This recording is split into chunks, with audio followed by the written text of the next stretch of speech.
I do want to notice or make note of another real glaring variable here, aspect here, which is that I'm barefoot. Okay.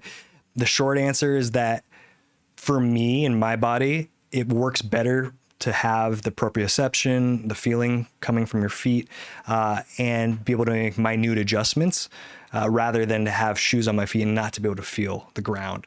Now, this is okay and appropriate because I'm exercising in my own space. Nobody else exercises on this. So I'm not sharing foot juices. This sounds so gross. I'm not sharing, you know, it's sanitary, right? I'm not sharing with people. I keep this clean.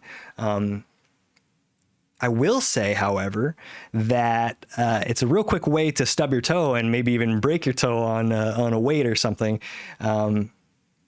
So if you do choose to practice barefoot, make sure you're always being really safe with the weights. Never put any weights down on your feet. Make sure you put the weights off to the side of the room instead of just leaving them in the middle of the room, so you make sure you don't stub your toe and break your toe or whatever it is, if you decide that that's right for you. Again, there's no right or wrong way there's no right or wrong answer to whether you should be wearing footwear. Well, actually, I take that back. It's context sensitive, right? Wear shoes at the gym. Done and done. Wear shoes at the gym. If you're sharing feet, or, you know, if you're in a place that's public, wear your shoes. But if you want to practice a more fine-tuned way of connecting with the ground, especially insofar as resistance work goes, I do encourage anybody who's interested to give this a try. Again, protect your feet. Make sure that you don't have any hazards lying around. Make sure if you're lifting with weights that you're putting them off to the side so you don't stub your toe. And here's the other thing. If you do choose, like me, to do barefoot stuff, you probably will stub your toe at some point. It's kind of nature of the beast. It's hopefully a lesson that we only have to learn once. So take all that with a grain of salt that's appropriate, and make sure that you're taking care of yourself and you're being safe.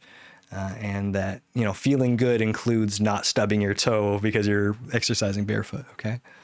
It is worth noting also, and we'll talk about this in the later video, but I'm such a fan of being functional barefoot that the shoes I wear are all barefoot minimalist shoes as well. Again, I'm not necessarily saying that you should do that. Each individual has their own needs and their own benefits or lack thereof for changing shoes and what shoes you do choose. I'm a fan of allowing our bodies, our feet, and our legs to create the physiological adaptations that come along with having our feet bare on the ground or close to. Out, okay? You notice I'm gonna go all the way down just to show it. You can see over here, okay? And then on the next one, we're gonna go back to the chair here, okay?